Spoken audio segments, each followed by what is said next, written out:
Good morning जी। Good morning ma'am. और क्या कर रहे थे भाई हम? साइंस कर रहे थे, है ना, एटम एंड मॉलिक्यूल्स। बताया था कि पहले क्या हुआ, पहले इन्होंने ऐसे सिंबल बनाए कि जी जो गोल्ड है, गोल्ड का सिंबल ऐसा बनाया, उसके अंदर जी लिख दिया, उसमें कुछ डिजाइन बना दिया।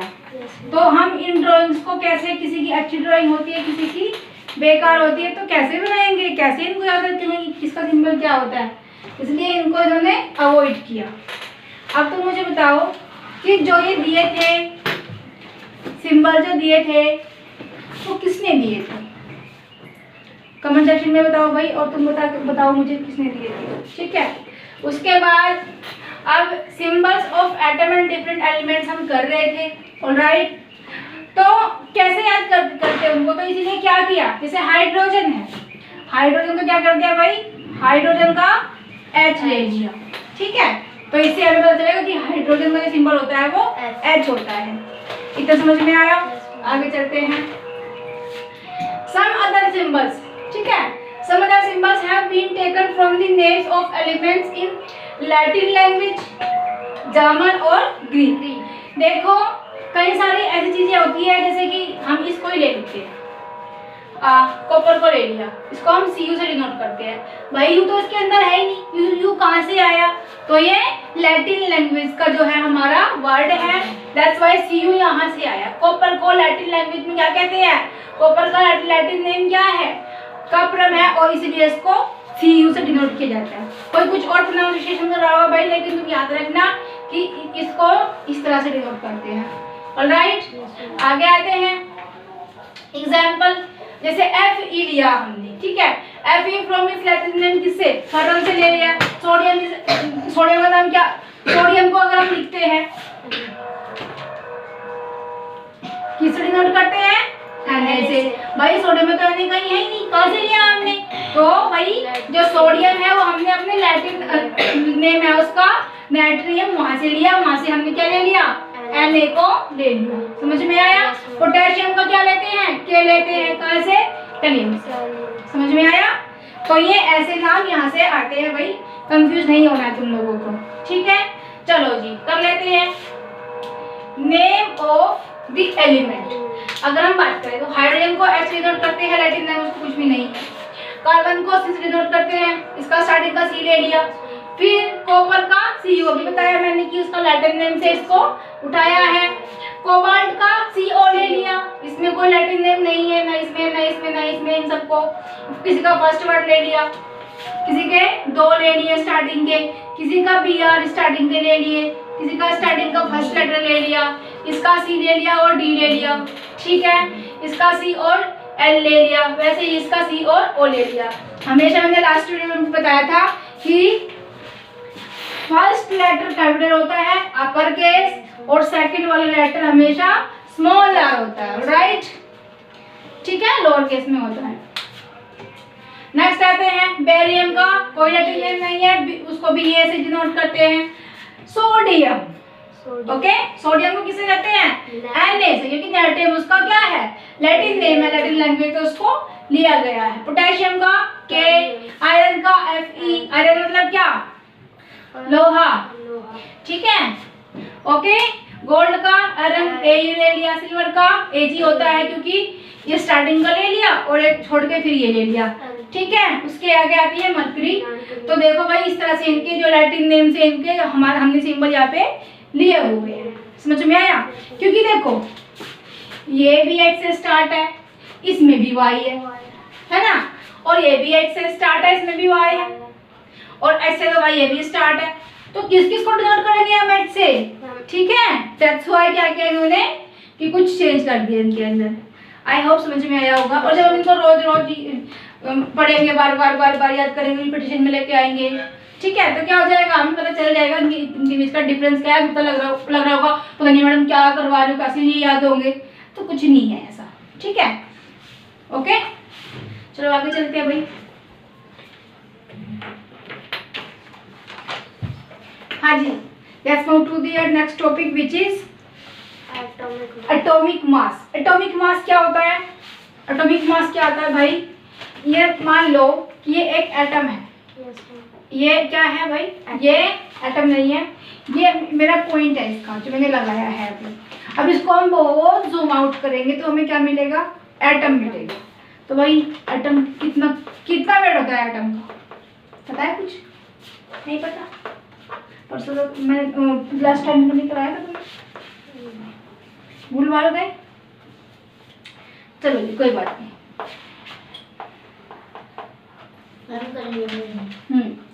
देखो भाई,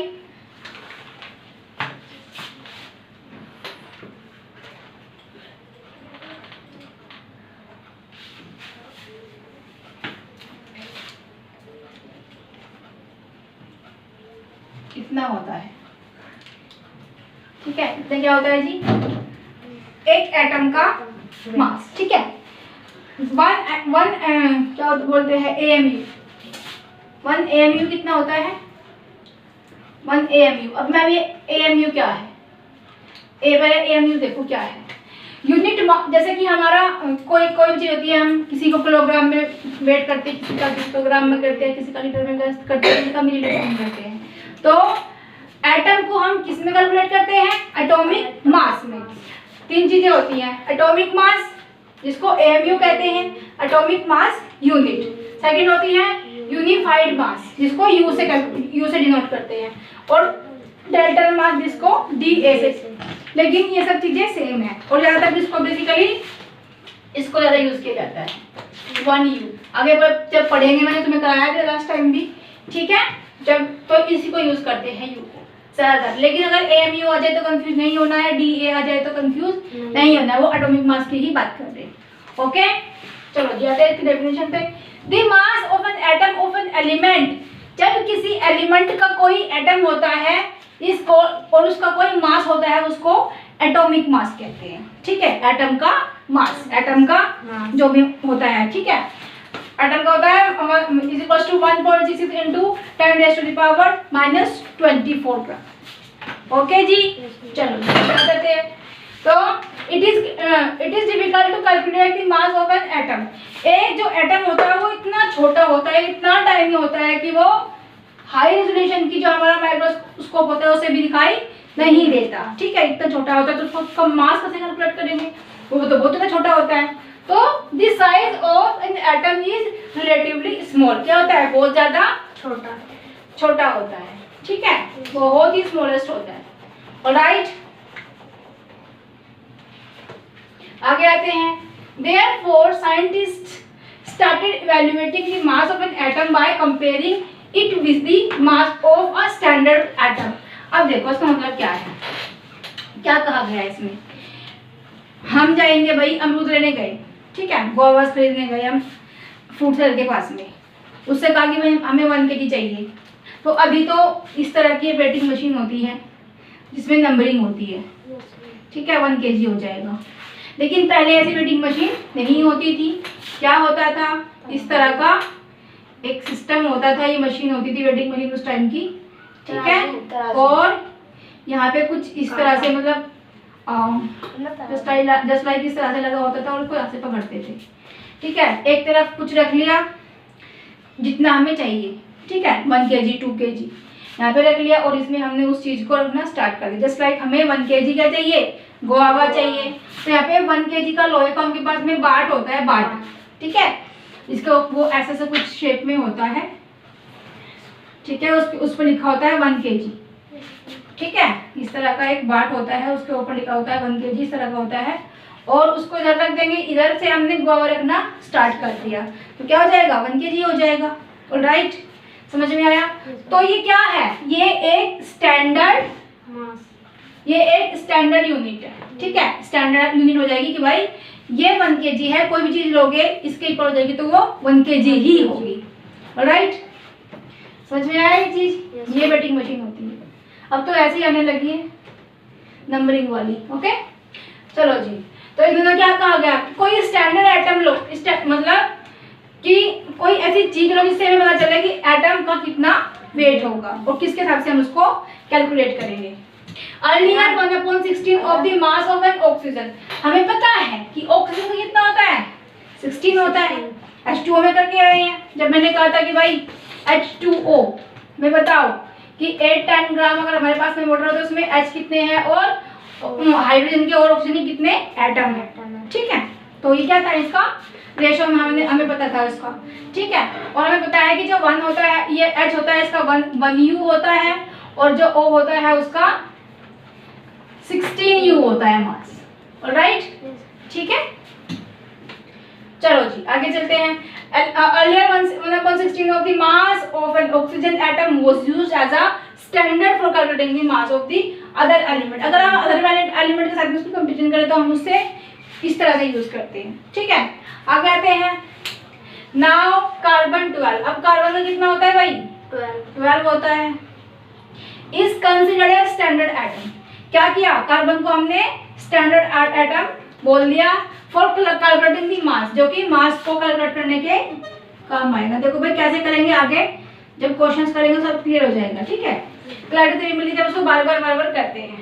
its atomic mass is 12U। क्या होता है इसका एटॉमिक मास? कितना होता है? 12U होता है। किसका?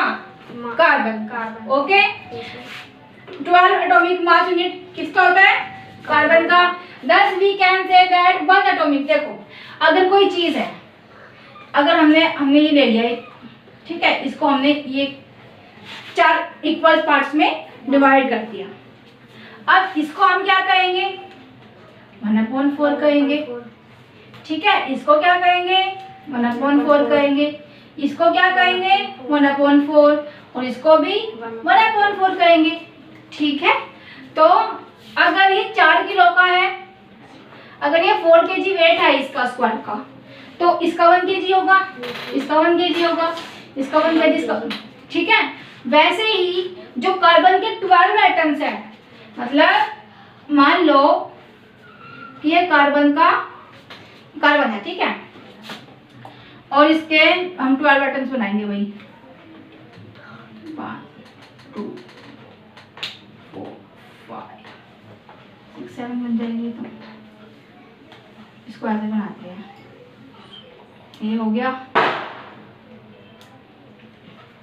ठीक है, 1 2 3 4 5 6 7 8 9 10 11 12 कहीं से ले लो, छोटे बड़े बन गए भाई। ठीक है, 12 हो गए ना। 1 2 3 4 5 6 7 8 9 10 11 हो गए, ये हो गए 12। ठीक है, तो जब ये हमारा कार्बन है पूरा, तो इसको अगर ये 12 एटम्स है एक कार्बन के, तो इसको क्या कहेंगे? 1/12 कहेंगे।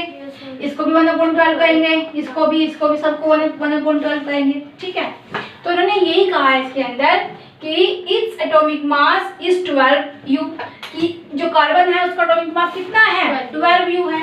अगर हम किसी एटम से उसको कंपेयर करते हैं तो हम इसको ले लेंगे और उसे कंपेयर कर देंगे, तो कितना हो जाएगा? 1/12 हो जाएगा। ठीक है, जैसे कि हमें गुआवास का नहीं पता था कि वो कितने, हमने उसको वेटिंग मशीन के साथ में कंपेयर किया तो कितना हुआ? 1 kg हुआ। वैसे हमें पता चल जाएगा कि ये 1/12 से ज्यादा है या कम है। ठीक है, समझ में आया? दोबारा पढ़ते हैं आप। The atomic mass is 12U। 12 atomic mass unit मैंने तुम्हें भी बताया। Thus we can say that one atomic mass unit is the mass of 112, the mass of carbon 12। ठीक है, कि कार्बन का जो 12 हिस्सा होगा 1/12 होगा, कि उसके इक्वली होगा। अभी थोड़ा सा और समझते हैं इसके बारे में आगे। ठीक है, अभी थोड़ा सा और समझते हैं, उसको फटाफट राइटिंग करो, तुम लिख लो।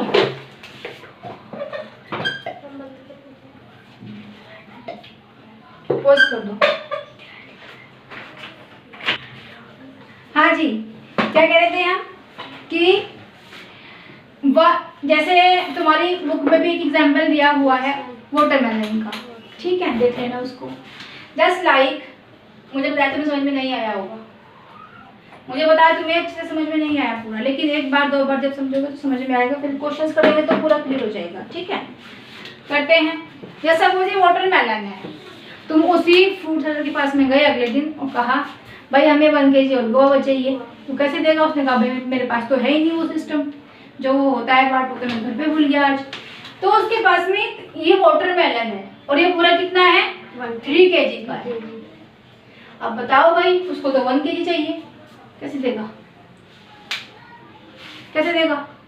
मैम वाटरमेलन के हिस्से करेगा। हाँ वेरी गुड। तो क्या करेगा, वाटरमेलन को 3 इक्वल पार्ट्स में डिवाइड कर देगा, और जब डिवाइड कर देगा हमें पता है कि ये वाटरमेलन 3 kg का है, और इक्वल पार्ट्स होंगे तो ये 1 kg, ये 1 kg और ये 1 kg हो जाएगा। तो एक यहाँ पे रखेगा भाई इस वेटिंग मशीन में। कैसी थी वो, ऐसी थी ना, ऐसी थी है ना, ये वेटिंग मशीन है, इसमें वाटरमेलन का एक पार्ट रख देगा और इधर आके यहाँ पे गुआवास रख देगा, और उनको क्या करेगा, कह देगा ले लो भाई ले जाओ 1 kg हो गए। समझ में आ गया। तो वैसे ही कार्बन के 12 पार्ट्स करे हैं हमने। ये हमारा कार्बन है, इसका एटॉमिक मास कितना है, 12 है, ठीक है जी। 1 2 3 4 5 6 7 8 9 10 11 12, ठीक है, ये हो गया। इक्वल नहीं है वैसे ये, तुम इक्वल लेकिन वो इक्वल ही होते हैं, ठीक है। तो ये वाला पार्ट कितना हो जाएगा, 1/12 हो जाएगा। ये भी क्योंकि ये इस पूरे का 12th पार्ट है, ठीक है। तो कोई भी अगर इसको हमने स्टैंडर्ड ले लिया कि भाई ले लेते हैं, कार्बन को उठा के लेके आते हैं, उसका एक पार्ट ले लेंगे, वो हमें पता है कि 1/12 है, ठीक है। इसका तो हमें वेट भी करने की जरूरत नहीं क्योंकि हमने इसको किया हुआ है वेट। वैसे ही जैसे हमें इसका वेट करने की जरूरत नहीं है, हमें पता है ये पक्का ये 3 किलो है भाई, ये 3 kg का है, और इसके अगर हम इक्वल पार्ट्स कर देंगे तो क्या हो जाएगा, 1 kg में 1 kg में भी डिवाइड हो जाएगा। देन वी कैन से कि हमारा जो बाबा हमने उसको दिए हैं मेजर करके यहाँ पे वो कितने हैं, 1 kg है। समझ में आया। वैसे ही अगर हम कार्बन का एक पार्ट ले लेंगे यहाँ से और किसी से कंपेयर करेंगे और वो इक्वल आ रहा है इसके, तो वो भी कितना होगा, 1/12। फिर उसको निकाल लेंगे कितना होगा। अब समझ में आया, आगे होगा क्या था। चलो जी आगे चलते हैं, कुछ एटॉमिक मास देख लेते हैं इसके, ठीक है। हाँ जी देख लो क्या होता है, ये तुम्हें याद करना है भाई, पर इतना कुछ ज्यादा नहीं है, बस ये याद कर लोगे तो सफिशिएंट होगा, ठीक है। क्या है, here is a list of atomic mass of a few elements. तो 118 है, बहुत सारे हैं, बट तुम इनको याद कर लोगे तो ये सफिशिएंट होगा, क्योंकि अभी स्टार्टिंग किया है ना, तो थोड़ा थोड़ा करके याद करो। यहाँ पे हमारा एलिमेंट है हाइड्रोजन, उसका एटॉमिक मास 1, मैंने बताया था H2O में, H2O में मैंने बताया था कि H का 1 प्लस, क्योंकि 2 H है इसके अंदर तो +1, ऑक्सीजन का 16, और क्या हो जाएगा 1U, और 1U कितना होता है भाई 2U अपॉन में 16, जब हम उसका रेशो निकाल रहे हैं, ओके। क्या हो जाएगा 2 1 2 2 8 16 1/4, ठीक है। तो क्या 1/8, तो 1:8, यहाँ पे क्या आ जाएगा, इसका रेशो आ जाएगा H2O का, कि हमारा एक जो प्रोपोर्शन होता है वो फिक्स्ड होता है, ठीक है। समझ में आया। तो देखो यहाँ पे दिया हुआ है हाइड्रोजन कितना है, 1 है, हमें पता है। अभी पढ़े क्या है, कार्बन को कितना होता है 12 होता है, हमने पढ़ा है ऑक्सीजन को भी पढ़ा है कि 16 होता है, 3 तो यहीं पे याद हो गए, ठीक है। तो इनको याद कर लेना, इतना कोई मुश्किल काम नहीं है इनको याद करना।